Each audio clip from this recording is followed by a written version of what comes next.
Welcome to the first lecture of Manahil's classroom. Today we are going to study for paper number 9609. Let me write it down here for you. 9609. It is AS level business studies. Alright, so we're going to attempt unit number 1, business and its environment, and chapter number 1, enterprise. We're going to look at number 1 only in this lesson today. So let's begin. The first thing is, what is the purpose of business activity? So first of all, you need to understand what is a business and why does it operate the way it does. A business is any organization that uses resources to meet the needs of customers by providing a product or service that they demand. Demand is anything that is asked, that is required by people. Alright, if there is a high demand for a product, that means it is profitable and it is in the trend right now. And if there is low demand, that means it is not so popular among the people. Business activity at all stages involves creating and adding value. So these two things, creating and adding value, we're going to learn later in this chapter. So the first thing business activity does is business activity at all stages. Now business activity has a lot of stages, you guys, but the first thing and the main thing that it involves is creating and adding value. Business activity uses resources to produce goods and services that allow us to enjoy a higher standard of living. Okay, so first of all, if you remember from O levels, resources to produce are basically factors of production. Wait, I'm gonna write it a little bit better because I need to see a space. Okay, so they are factors of production. If you guys remember, factors of production were land, labor, capital, enterprise. Anything that helps us in the production of goods and services are factors of production that allow us to enjoy a high standard of living. Now, standard of living means the way you live. If you live comfortably, if you live above your means or below your means. So, business activity basically help us by creating things so that we can enjoy a higher standard of living. If you guys look at today's world, we have TV, we have internet, we have faster internet. Every day the world is trying to improve. We have fridge, we have cars, and back then we didn't have cars or airplanes. It wasn't so easy as it is today for us. Okay, so this is the purpose of business activity. Business activity at all stages create and add values. That is right here for you guys. Business activity uses resources to produce goods and services that allow us to enjoy a higher standard of living. Alright, next, what do businesses do? So now the main question that what do businesses do? What is the process? How do they actually come up with the final product? Do they produce it themselves, or do they trade it, or do they buy it from someone and add a little bit value to it and sell it at a bigger and a higher price later? Business identify the needs of consumers. Consumers are us, customers, alright? So they figure out, the first thing that they do is they figure out the needs of customers and other firms. So if you guys remember, we had studied this in O levels, that there are two types of businesses: B2B, that is business to business, and B2C, that is business to customers. So an organization, any business caters to either other businesses or directly to customers. Now, businesses identify the needs of customers or other firms. Other firms, we mean other businesses, B2B here. They then purchase resources. Again, guys, remember, resources are factors of production in order to produce goods and services that satisfy the needs with the aim of making profit. So if you guys remember, again, we had different type of businesses. We had studied about them in O levels and in grade 9, grade 8 even, that we have different kind of businesses. One that is a profitable business that runs with an aim of making profit. The others are charity organizations. And there is a third type of business where they reinvest all of the revenues back into the business and don't keep anything in their pockets. Alright, but right now we're talking about the businesses that aim the aim of making profit solely by the production of goods and services. Okay, so guys, the first thing businesses do is they figure out what either the customers or other firms need. They then purchase resources that are factors of production in order to produce the goods and services that could satisfy the needs of customers, and they have an aim of making profit. Alright, let's move ahead. Now we have two types of goods and services. We have consumer goods and consumer services. Alright, let's begin with consumer goods. Consumer goods are physical and tangible goods sold to public. They include durable consumer goods and non-durable consumer goods. So here, the word durable means long-lasting. I'm going to write it here for you guys.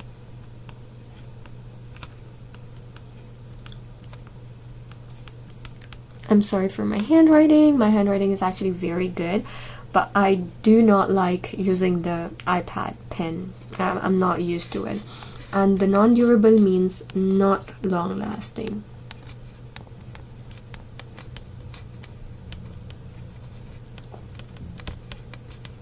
Alright, so again, let's read again. Physical and tangible goods. Now, physical and tangible, the word tangible means something we can touch and see. Something we can touch, alright? Something we can touch and something we can see with naked eye. Goods sold to public, they include durable consumer goods and non-durable consumer goods. Now, what do we mean by long-lasting consumer goods? They mean machinery, TV, washing machine, cars. And non-durable means perishable and something that does not last so long. That is food, fruits, drinks, vegetables, and all of that do not last long, and after we've consumed it, they perish, or if we do not consume it for a long time, they can go bad. Let's go to consumer services. Non-tangible products sold to general public, hotel accommodations, and plane tickets. Non-tangible, again, if tangible meant touchable, non-tangible means something we cannot touch or see. It's an experience that we purchase. Experience that we purchase. There's an E here, you guys. I'm sorry for this. Okay, so experience. Now, when you go to a hotel, you never say, I'm here to purchase a hotel room. You always say, I'm here to book a hotel room, right? Why? Because you don't actually buy the room itself, buy the physical room, but you buy the purchase, your experience. You're purchasing the experience to go there, to stay there, to enjoy the luxury, and to have a good time. So, consumer services are basically experiences. I'm going to write it again because that was just annoying me.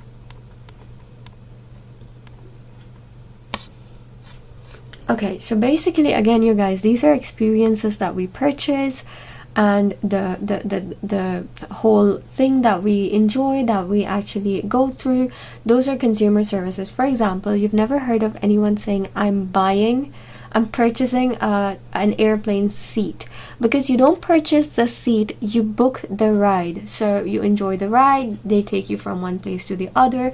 It's again the experience that you've purchased, not the actual physical seat. Moving ahead. Now comes the bigger question. What do businesses need to produce goods and services? And if you remember, I just spoke to you about this. Factors of production. Businesses need factors of production in order to produce goods and services. There are 4 factors of productions: land, labor, capital, and guys, so all natural things, all natural resources that we extract from nature come under land. So everything natural, all the natural resources. Wait, let me write it here first. So all the natural resources that we extract from nature that helps us in the production of goods and services are called that they come under land. Then we have labor. We have manual and skilled labor.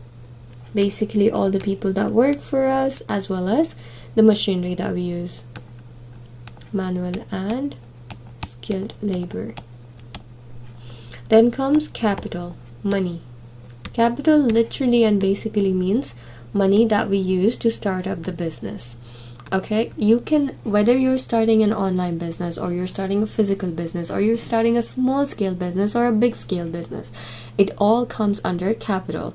And then we have enterprise. Enterprise basically means the business, the organization as a whole. It consists of the entrepreneur basically deciding that he wants to take the risk, and then he wants to invest his own money in the business, and that he's gonna go and extract all the natural resources, and then he's gonna contribute to the production of goods and services, and then he's gonna go out and sell it to people, the customers. So all and everything that happens inside an organization comes under enterprise. Let's move forward. Okay, here the first thing I want to talk to you guys about is capital goods. Now this is basically something that I want you to memorize. Capital goods are basically, they are goods that we use, they're physical goods that we use in the production of goods and services. This is the machinery that we use in the production of goods and services. Okay, so I'm gonna write it here so that you guys can remember and not forget. All the machinery that we use in the production of goods and services. The computer, the big machineries, the bulldozers, the trucks, the sewing machines, or anything that we use in the production of any goods or service is called capital good. Then we have the concept of creating and adding value. If you guys remember, I told you a couple of minutes back when we started the chapter that we're going to talk about creating and adding value. So it's basically the same concept. Personally, I find it a bit confusing, but if you think about it logically and not go by the book, then it will be easier for you to understand it. So the first one is creating values, increasing the difference between the cost of purchasing bought-in materials and the prices the finished products are sold for. Guys, this is finished, not finishes. This is a mistake. Okay, so increasing the difference between the cost of purchasing bought-in materials and the prices the finished products are sold for. So this basically means you creating the value. You as a business owner, you as a laborer, you actually implementing the things that would increase the value of the product. For example, you could go and extract wood from the forest, and then you turn that wood into a table. Hold on, I'm gonna do this again because that was the laser. Okay, so say that you extract wood from the forest and then you work on it and you turn that table into the wood. That's basically you creating value, because the wood you got from the forest, you could have sold it for $5, but now that you've turned it into the table, you can now sell it for $20 or above, depending on what you've done to it. And then comes adding value. Adding value, difference between the cost of purchasing bought-in materials and the price of finished goods are sold for. So now you've gotten the wood, you've turned it into a table, and then you add finishing touches to the table.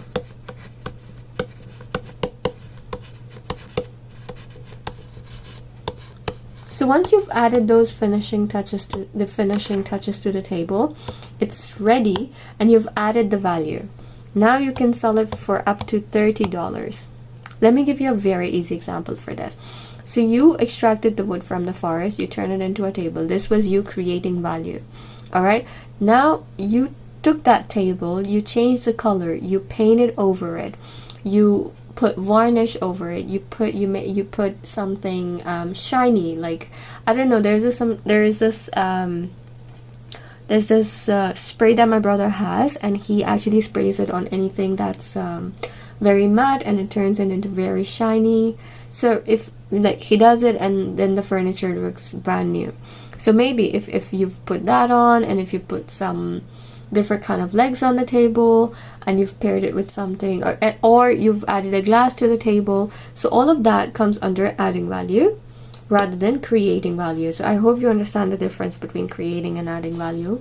Moving forward, okay, now we have something that's very interesting to me: economic activity and the problem of choice. The first thing, guys, you must have heard about this very important word in your O levels: scarcity.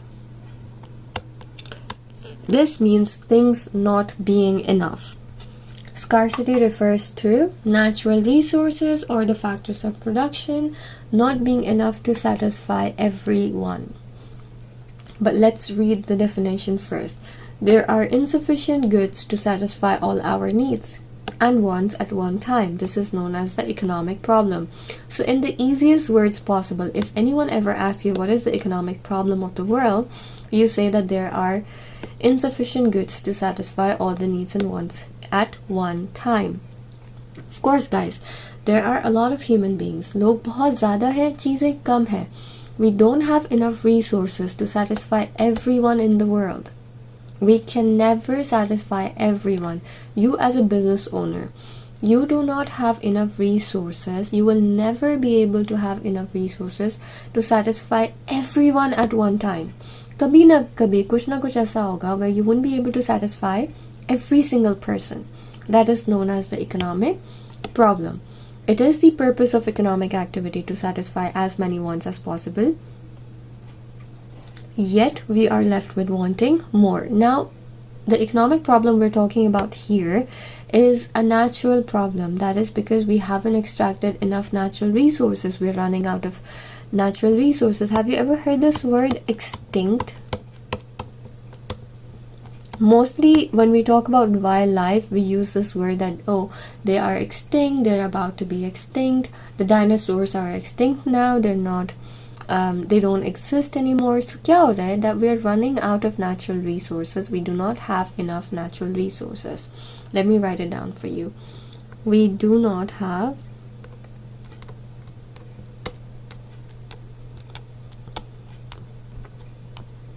enough natural resources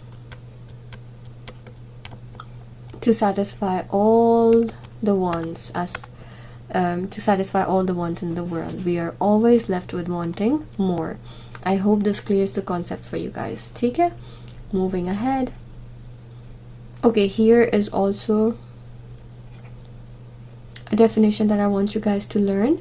That is the definition of opportunity cost, the benefit of the next most desired option which is given up. Hold on, let me change my pen.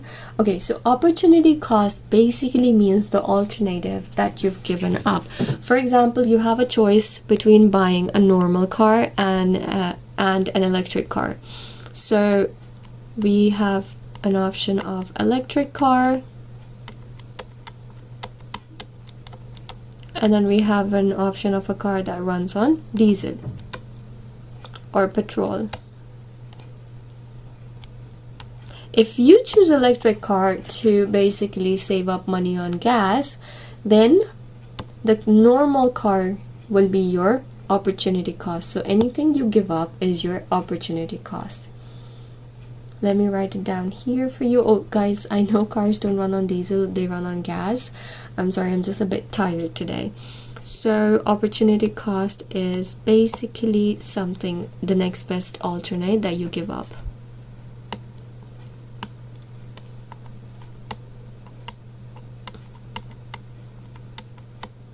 This thing.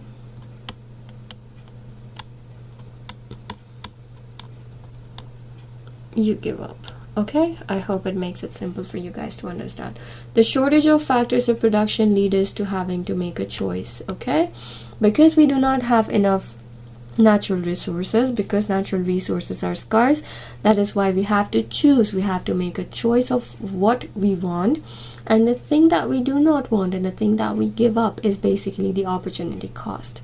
All right, now the role of the entrepreneur. What is the role of an entrepreneur? Someone who takes up the financial risk of starting and managing a new business venture. Okay guys, so it's very easy to throw the word entrepreneur out there and people go like, oh, I'm a businessman, oh, I'm a businesswoman, oh, I have my own business.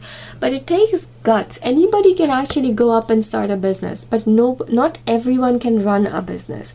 There's a very big difference, because if you do not have enough patience, if you are not intelligent enough, if you're not experienced enough, you'll never be able to be an entrepreneur.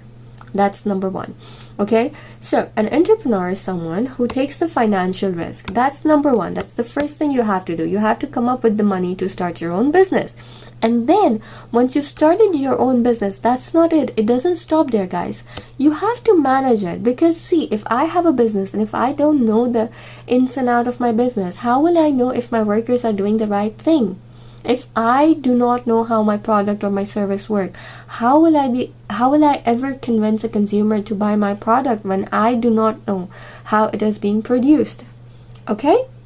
So the entrepreneurs, they always have an idea for a business. They always know what do they want to start, when do they want to start, how and what activity do they want to do. And they don't just have one idea. They're always filled with ideas, but they implement one of them. They invest some of their own savings and capital. That's a given, guys. You can never start a business without actually investing something out of your own pocket. Even if you have other investors or even if you have partners, you have to put in something from your own pocket. Accepted the responsibility of managing the business. Let's say I'm a sole entrepreneur and I have one employee.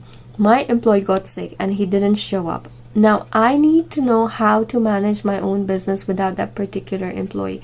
If I don't know how to handle my own business, then how will I be able to run it? Then accepted the risk of possible failure. Of course, not every idea is a success. Not every idea ends up being like a big success, right? So that's a possible risk of failure that you have to consider. That okay, I'm an entrepreneur, I am gonna start something, I'm gonna invest my own money, but there is always a chance that it can fail if I do not take the right precautions, if I do not take the right steps, if I do not go by the book, not necessarily follow the rules. That's not what I mean. But if you do not implement everything that has to be done to make a business a success, it is definitely gonna fail. Alright, now let's move ahead, you guys. Alright, so in this chapter, because in this chapter we're basically talking about what business is and how an entrepreneur is supposed to act and what kind of a person an entrepreneur normally is. So, and now we're going to talk about the characteristics and the qualities of a successful entrepreneur.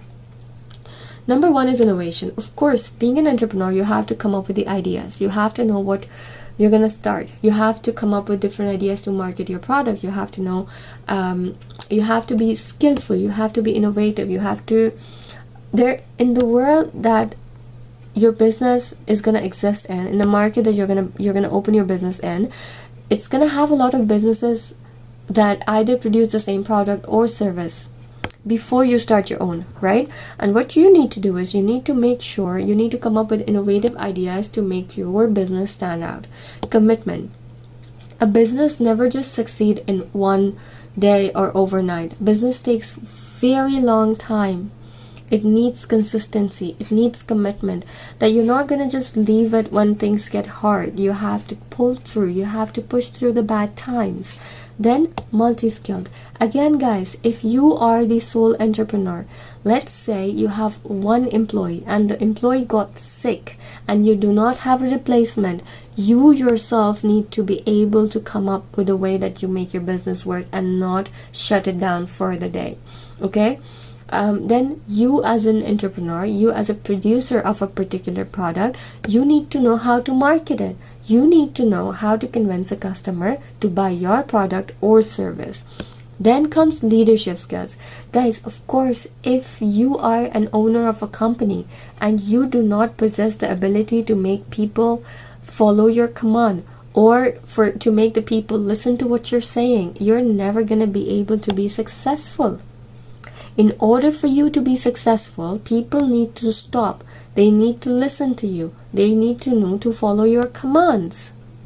Right? So you need to have leadership skills. If you guys remember, we studied about the leadership characteristics, the characteristics of a leader. If you remember, it stated that they were tall, they would speak in a way that they were sure of what they were speaking, that would make the people not doubt them so much. So it all comes under leadership skills. Self-confidence and the ability to bounce back. Guys, self-confidence, if you are an entrepreneur, you are a business owner, and if you do not believe in your product, how are you going to make other people believe in it? right? If I am selling you something, I should be sure of what my product is and how it's gonna work. Otherwise, I personally will never be able to sell it to you.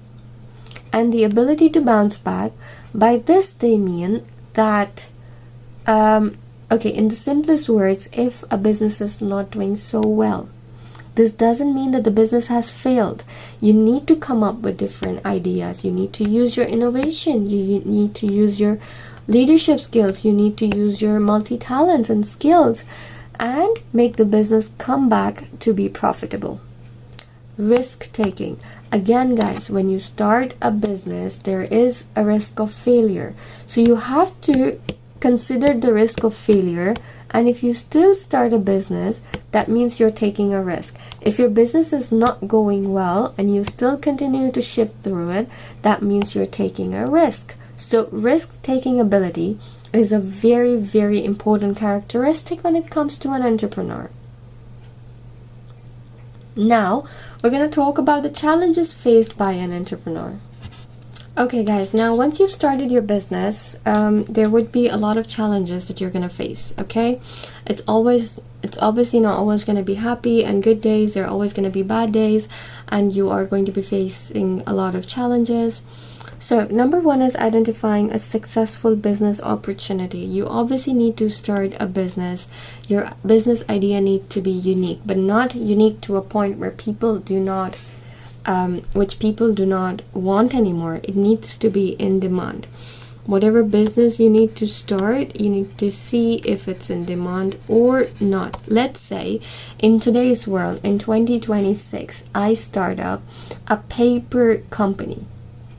And by paper, I mean a newspaper. I start up a newspaper company and I do not publish or print digital. I only stick to paper. So obviously my profit margin and my business is not going, my profit margin is going to be non-existent. My business is not going to be as profitable as the normal ones that do print on paper, but as well as digital. Then we have sourcing capital finance. Now, a lot of entrepreneurs do not put in their own, like all of their own money in the business. They always look for investors. They always look for partners. So if you fail to source finance, say that you are the only person sourcing your business, you do not have any partners or investors, and you run out of your money. And now you need more capital, more money to keep your business afloat. You would need to go out and source it. You would need to ask your parents, your friends, your family, investors, or anyone. And that is going to be a challenge because, guys, not everyone is waiting to give you their money. People are actually not really interested. Investors take up a lot of time and effort for them to actually come in and invest in your business. So your best options and your best deal are to go to your family or to your parents or to your spouses, or sometimes in some special cases to your siblings. All right, so sourcing capital finance for any reason is a very difficult thing to do. Then determining a location.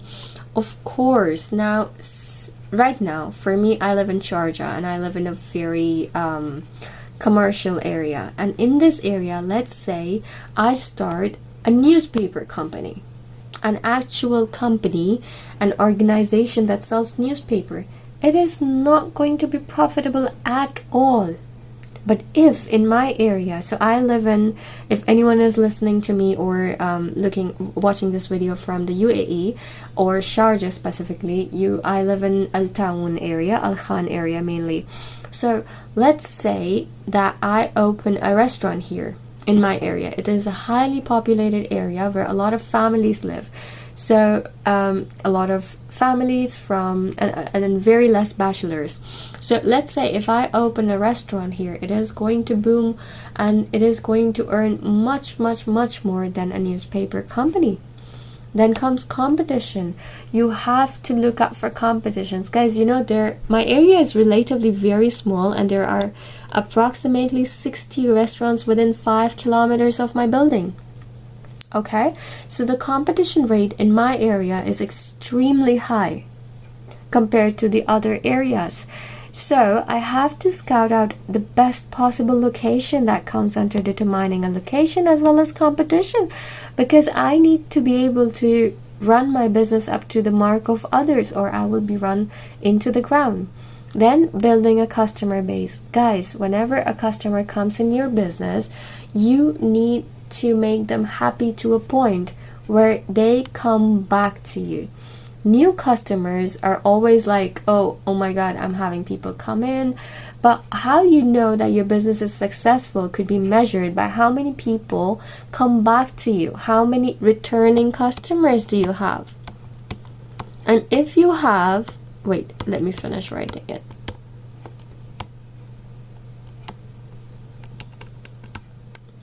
And if you have a percentage of 50% returning customers, that means your business is booming. That means your business is good and that it's stable. Okay, moving ahead. Why do businesses fail? The last thing I think in this chapter. Why do new businesses fail? Lack of record keeping. Guys, let's say I opened a business. I opened a beauty salon for ladies. Alright? Have you ever been to a salon without them asking for your number or your email address? They're always going to ask you for your number. They're always going to ask you for your email address because they're going to keep sending you the marketing emails. They're going to keep reaching out to you. That's why they keep your record. They keep receipts. They keep your personal information in the database because they want to reach out to you again and again. And if you're not doing this, that means you have no returning customers. And if you have no returning customers, that means your business is failing. Lack of cash and working capital. Guys, remember I just spoke to you all about it here, sourcing capital finance. Again, we're going to go back to my example of opening a salon. Okay? Now, my salon, I've invested everything I have in my salon. And I'm solely relying on the money that I'm going to earn on a daily basis.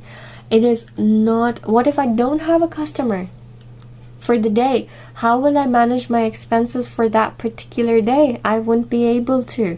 So I always need to have cash at hand. I always need to be able to pay my bills. Let's say I run out of a particular supply and I have a customer that actually needs to get that thing done. If I do not have working cash at hand, I will not be able to go and purchase it for the customers, and I will have the customer returning without getting the thing done, which means I failed the customer, which means my business is not a profitable business. Poor management skills. If I do not know how to manage my staff, if I don't know how to sell my product, if I don't know which person to hire, then I cannot run my business and my business is going to fail eventually. Changes in the business environment. Guys, in today's world where every single minute something's coming up, a new research is coming up, new papers are coming up, new this is coming up, new that is coming up, you need to keep up with the trends. If you do not keep up with the trends, your business is going to fail. People are always for a lookout for different things, for new trends.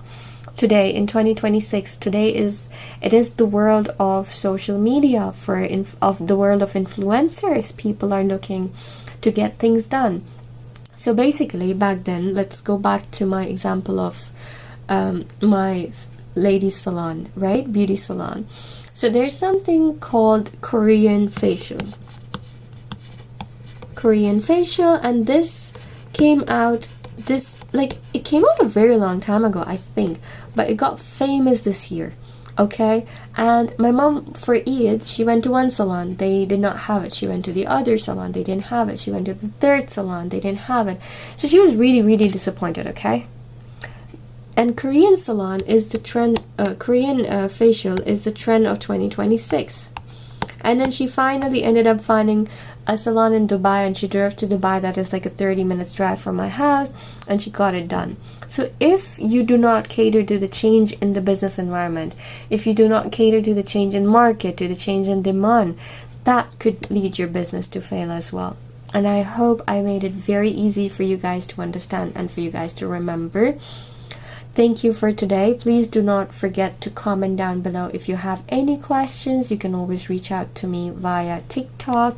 My handle is classroom.manahil, or you can comment down below and I will reply back to you. You can always write me an email too.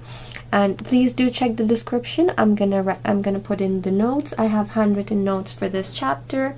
I have worksheets for this chapter, as well as solved past paper questions. I'm gonna upload everything down below, and please do not forget to reach out to me or to give me your feedback. Thank you, and have a nice day.